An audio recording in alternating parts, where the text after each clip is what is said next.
Today, I will be reading The Foxhole Court by Nora Sakavic. As a brief summary, after 7 years, Neil thought he was doing a good job at avoiding attention, but he seems to have caught the attention of ex-coach David Wymack, coach of the Palomenta State Foxes, a group of kids with messed up pasts getting a second chance. Wymack wants to recruit Neil to join their team next year and won't take no for an answer. It's a dream come true for most. A full ride at college to play their favorite sport? Win-win, right? But can Neil really risk going into the spotlight after all these years? And how will he keep his teammates and coach from learning the truth about Neil's past? Is it worth it? Let's begin. Chapter 1. Neil Jostin let his cigarette burn to the filter without taking a drag. He didn't want the nicotine. He wanted the acrid smoke that reminded him of his mother. If he inhaled slowly enough, he could almost taste the ghost of gasoline and fire. It was at once revolting and comforting. It sent a sick shudder down his spine. The jolt went all the way to his fingertips, dislodging a chunk of ash. It fell to the bleachers between his shoes and was whisked away by the wind. He glanced up at the sky, but the stars were washed out behind the glare of the stadium lights. He wondered, not for the first time, if his mother was looking down at him. He hoped not. She'd beat him to heck and back if she saw him sitting around moping like this. A door squeaked behind him, startling him from his thoughts. Neil pulled his duffel closer and to his side and looked back. Coach Henderson propped the locker door open and sat beside Neil. "I didn't see your parents at the game tonight," Henderson said. "They're out of town," Neil said. "Still or again?" "Neither, but Neil wouldn't say that."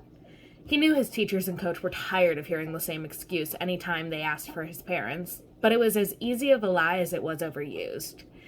It explained why no one would ever see the Jostins around town, and why Neil had a predilection for sleeping on the school grounds.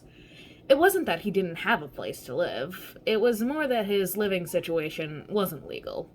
Millport was a dying town, which meant there were dozens of houses on the market that would never sell.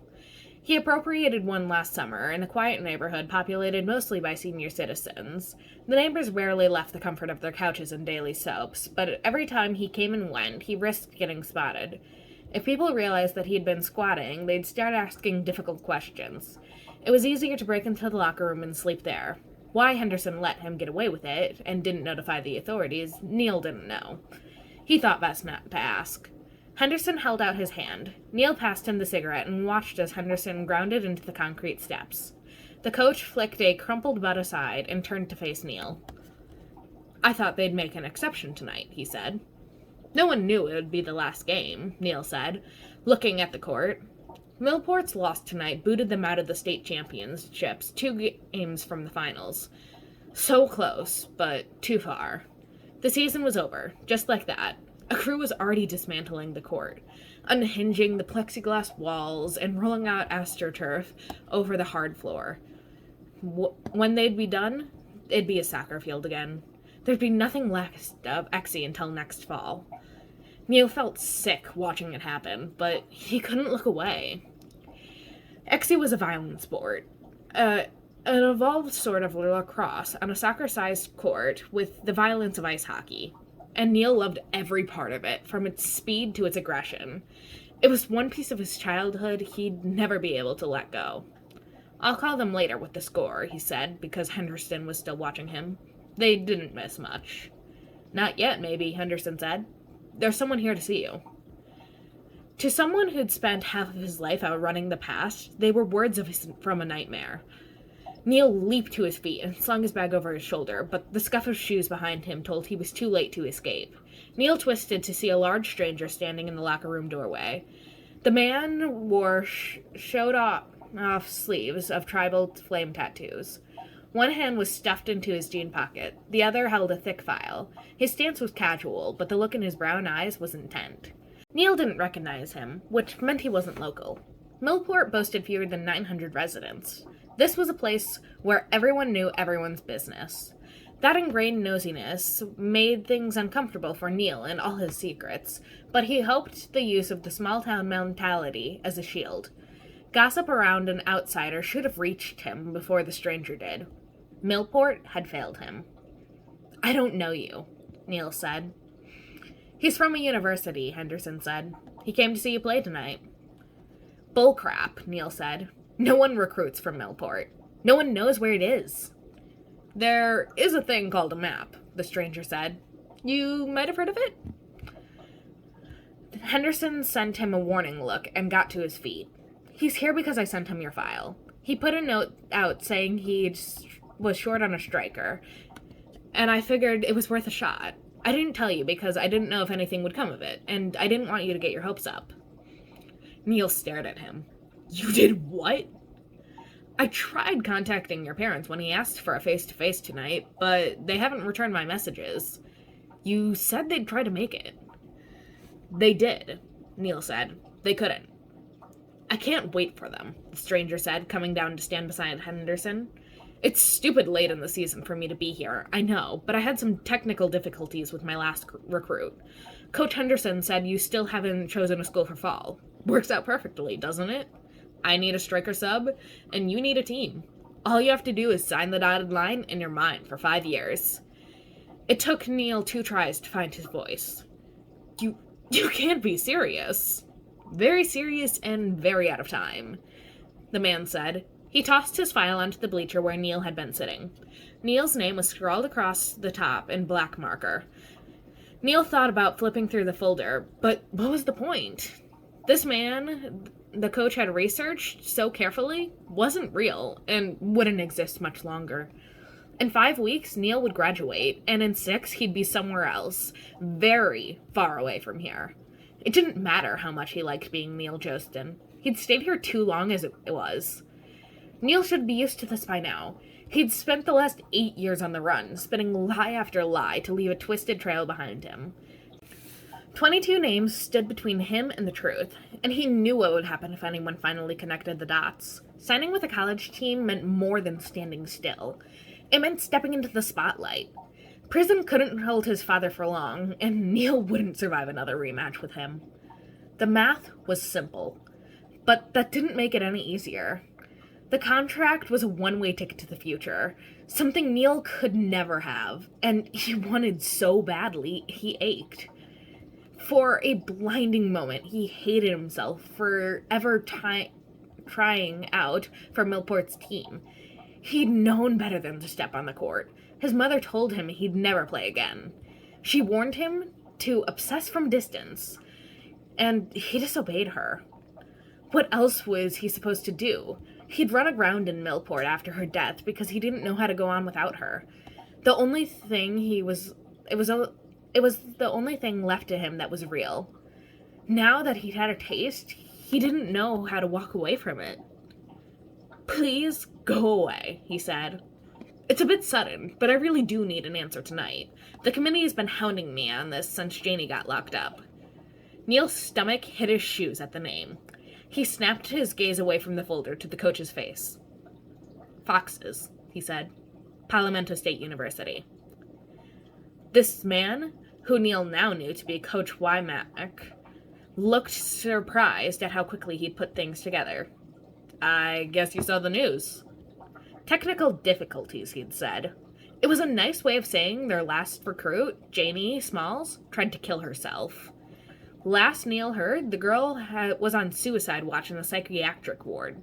Typical of a Fox, the anchorman had said in a crass aside. And he wasn't exaggerating. The Palomento State Fox University was a team of talented rejects and junkies because Wymack only recruited athletes from broken homes. His decision to turn Foxhole Court into a halfway house of sorts was nice in theory, but it meant all the players were fraction isolates who couldn't get along enough to get through a game. They were notorious in the NCAA for their tiny size and getting ranked dead last 3 years in a row. They'd been significantly better this past year thanks to the preservation of their captain and the strength of their new defense line. But they were still considered a joke by critics. Even the ERC, XE Rules and Regulations Committee, was losing their patience with their poor results. Then, former national champion Kevin Day joined the line. It was the greatest thing that could have happened to the Foxes, and it meant Neil could never accept Wymack's offer. Neil hadn't seen Kevin in almost 8 years, and he'd never be ready to see him again. Some doors had to stay closed. Neil's life depended on it. You can't be here, Neil said. Yet here I stand, Wymack said. Need a pen? No, Neil said. No, I'm not playing for you. I misheard you. You signed Kevin, and Kevin's signing you, so... Neil didn't stick around for the rest. He bolted up the bleachers for the locker room. Metal clanged beneath his shoes, not quite loud enough to drown out Henderson's startled query. Neil didn't look back to see if they were following. All he knew, all that mattered, was he was getting as far away from here as possible. Forget graduation. Forget Neil Jostin. He'd leave tonight and run until he forgot Wymack ever said those words to him. Neil wasn't fast enough. He was halfway through the locker room when he realized he wasn't alone. There was someone waiting for him in the lounge between him and the front door. Light glinted off the bright yellow racket as the stranger took a swing, and Neil was too fast to stop. Wood slammed into his gut hard enough to crush his lungs into his spine. He didn't remember falling, but suddenly he was on his hands and knees, scrabbling ineffectually to the floor as he tried to breathe. He'd puke if he could only manage the first gasp, but his body refused to cooperate. The buzzing in his ears was Wymack's furious voice as he sounded 1,000 miles away. God dang it, Manyard! This is why we can't have nice things! Oh, Coach, someone said over Neil's head. If he was nice, he wouldn't be any use to us, would he? He's no use to us if you break him.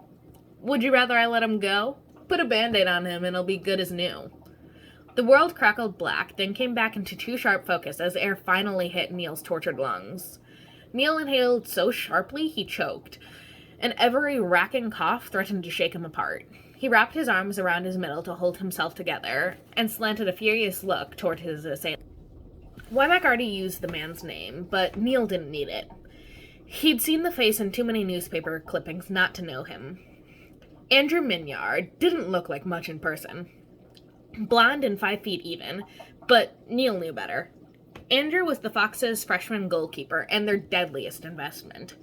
Most of the Foxes were self-destructive, whereas Andrew seemed keen on collateral damage. He'd spent 3 years in a juvie facility and barely avoided a second term. Andrew was the only person to ever turn down the first-ranked Edgar Allan University. Kevin and Rico themselves set up a meet and greet to welcome him to the line, but Andrew refused to join and joined the dead last Foxes instead. He never explained his choice, but everyone assumed it was because Wymack was willing to sign his family as well.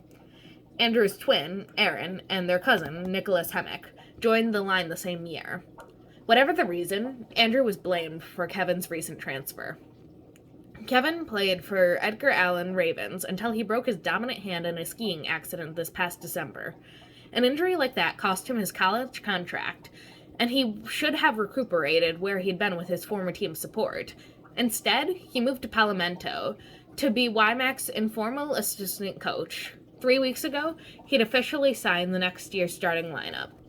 The only thing a dismal team like the Foxes could offer Kevin was the goalkeeper who once spurred him.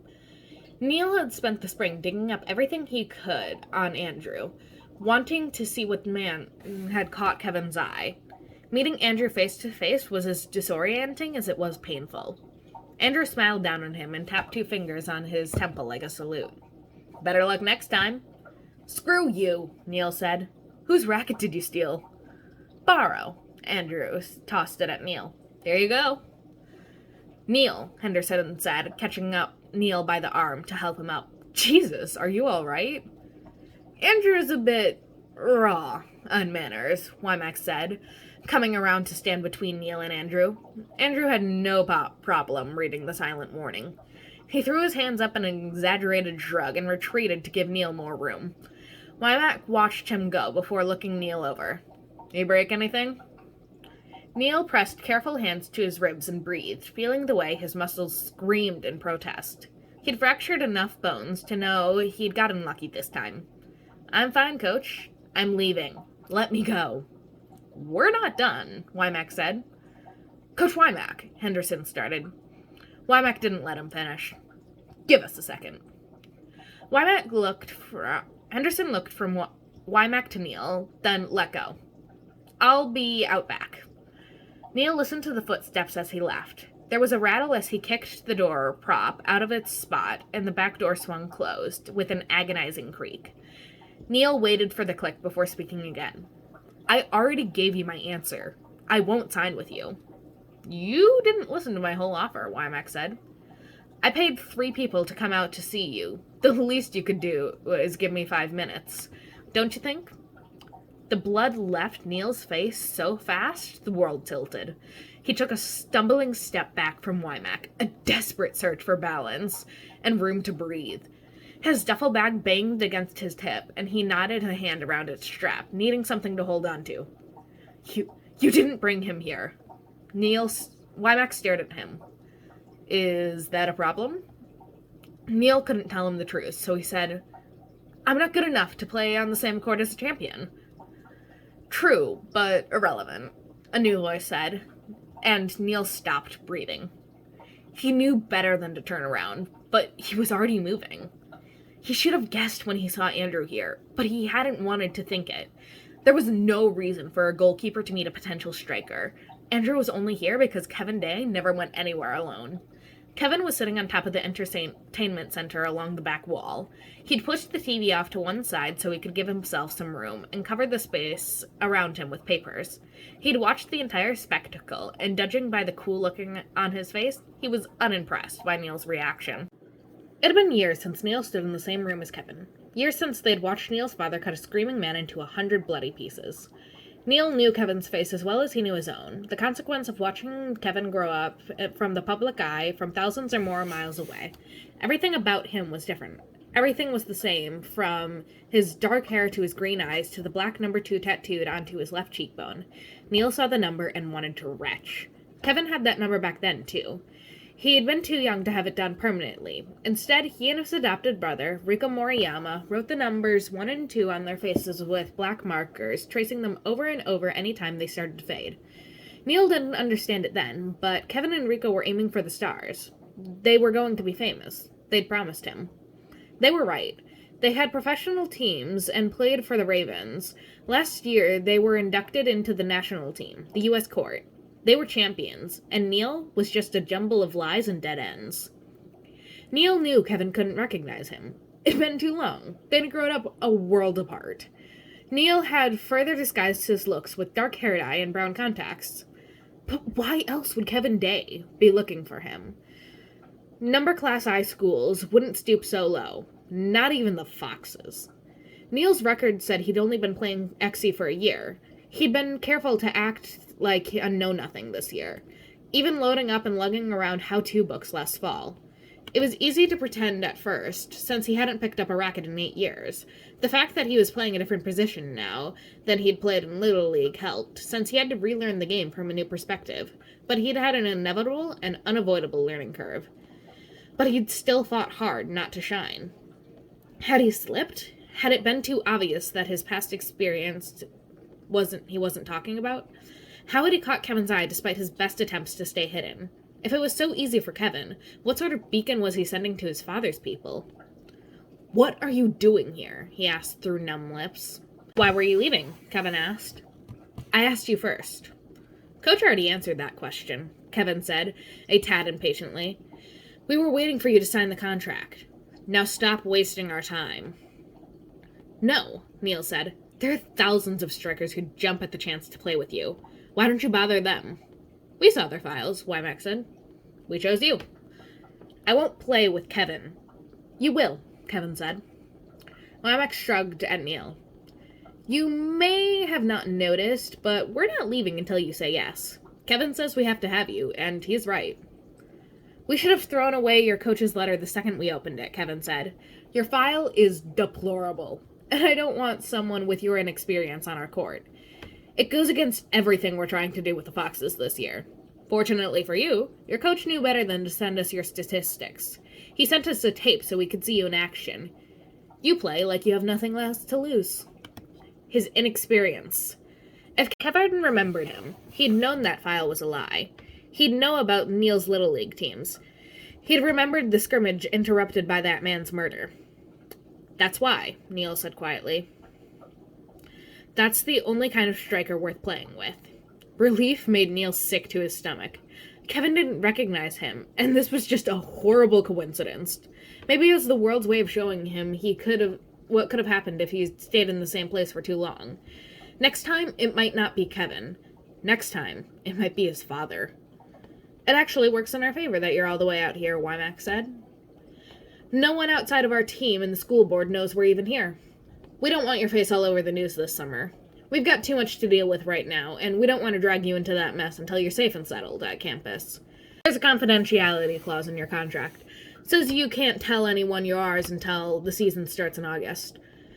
Neil looked at Kevin again, searching for his real name on Kevin's face. It's not a good idea. Your opinion has been duly noted and dismissed, Wymack said. Anything else, or are you going to start signing stuff? The smart idea was to bail. Even if Kevin didn't know who he was, this was a terrible idea. The Foxes spent way too much time on the news, and it'd only get worse with Kevin on the line. Neil shouldn't submit himself to this sort of scrutiny. He should tear Wymack's contract into 1,000 pieces and leave. Leaving meant living, but Neil's way of living was survival, and nothing more.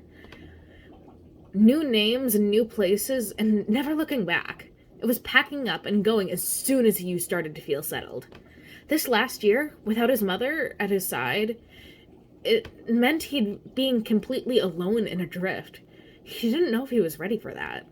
He didn't know if he was ready to give up Exie again, either. It was the only thing that made him feel real.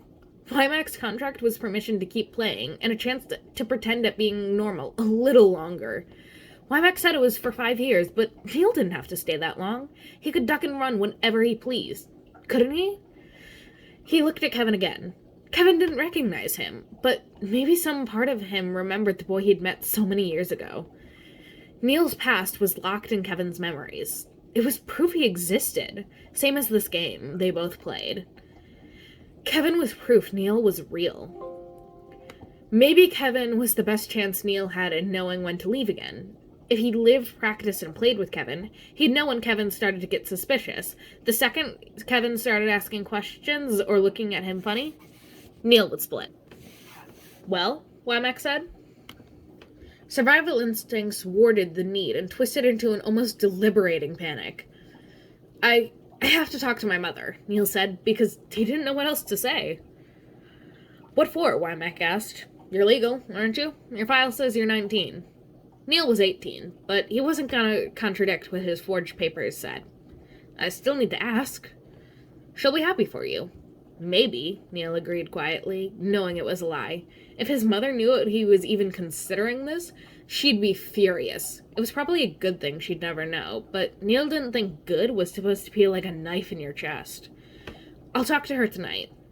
We can give you a lift home. I'm fine. Wymack looked at his foxes. Go wait in the car. Kevin gathered his file and slid off his perch. Andrew waited for Kevin to catch up and led his way out of the locker room. Wymack waited until they were gone, then turned a serious look on Neil. You need one of us to talk to your parents? I'm fine, Neil said again. Wymack didn't even try for subtlety with his next questions. Are they the ones who hurt you? Neil stared at him at a complete loss. It was blunt enough to be rude, and so many levels, that there wasn't even a good place to start answering. Wymack seemed to realize this, because he pushed on before Neil could respond. Let's try that again. The reason I'm asking is because Coach Hernandez guesses you've spent several nights a week here. He thinks there's something going on, and since you won't change out with the others, or let anyone meet your parents, that's why he nominated you to me. He thinks you fit the line. You know what that means, right? You know what people I look for. I don't know if he's right, he said, but something tells me he's not far off. Either way, the locker room's going to be shut down when the school year ends, and you're not going to be able to come here during the summer. If your parents are a problem, we'll move you to South Carolina early. You'll do what? Neil asked, surprised. Andrew's lot stays in town for the summer break, Wymack said. They crash at Abby's place, our team nurse. Her place is full, but you could stay with me until the dorms open in June. My apartment's not made for 2 people, but I've got a couch that's a little softer than a rock. We'll tell everyone you're here early for conditional practice. Chances are half of them will believe it. You won't be able to fool the rest, but it doesn't matter. Foxes are foxes for a reason. They know we wouldn't sign you if you didn't qualify. That doesn't mean they know the specifics. It's not my place to ask, and I'm sure as heck not going to tell them. It took 2 tries to get the words out. But why? Coach Wymack was quiet for a minute. Do you think I made this team because I thought it would be good for publicity? It's about second chances, Neil. Second, third, fourth, whatever, as long as you get one more than anyone else wanted to give you.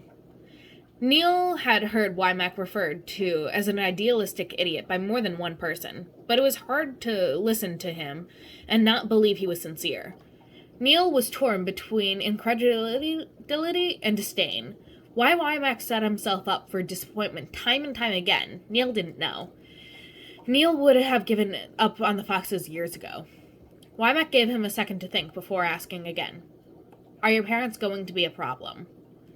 It was too much to take a chance on, but too much to walk away from.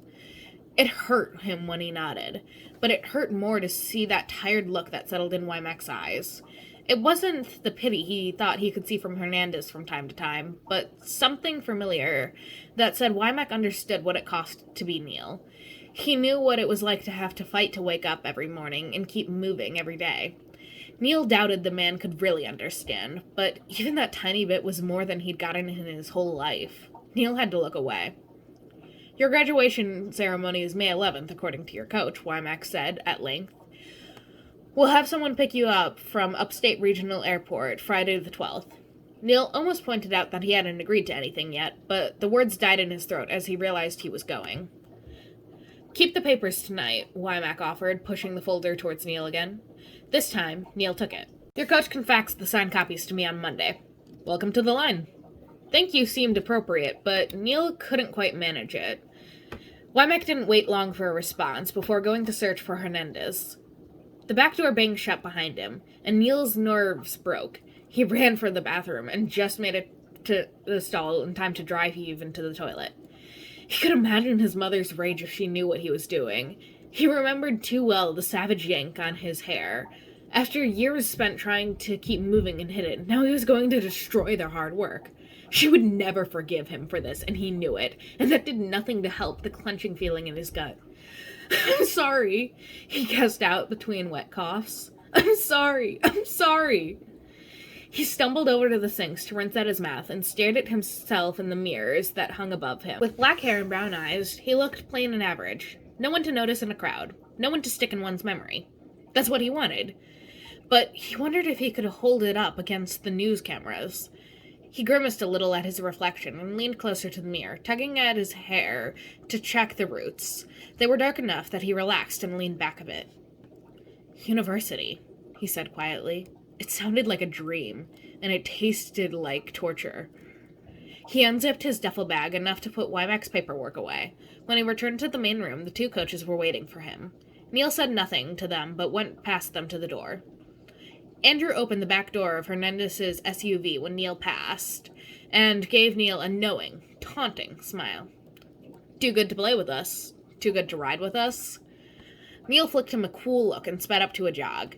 By the time he reached the far edge of the parking lot, he was running. He left the stadium and the Foxes and their 2 good promises behind him, but the unsigned contract in his bag felt like an anchor around his neck. And that is the end of Chapter 1.